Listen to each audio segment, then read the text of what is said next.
আমি এখন আছি সাউতুল কোরআন মাদ্রাসাতে। এখানে দেখেন অনেক অনেক কোরআনের পাখিদের সাথে আমি দাঁড়িয়ে আছি এবং একজন শুভাকাঙ্ক্ষী ভাই কতগুলো খাবার ওদের জন্য পাঠিয়েছে। আমরা ভিডিও করেছিলাম, সেখানেও দেখেছেন।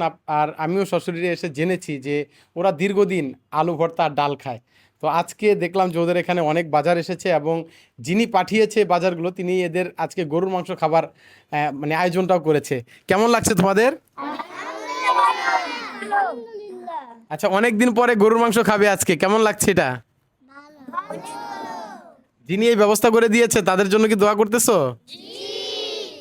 তো দেখতেই পাচ্ছেন আপনারা, সবাই একটু বেশি বেশি দোয়া নেন। এই রমজান মাসে যারা এই ধরনের মানবিক কাজ করে, মানুষের পাশে দাঁড়ায়, বিশেষ করে এই কোরআনের পাখিদের পাশে দাঁড়ায়, তাদের জন্য আসলে অনেক অনেক দোয়া রইলো। আর দেখতেই পাচ্ছেন ওদের পাশে দাঁড়িয়ে আছি, আসলে ভালোই লাগছে অনেক।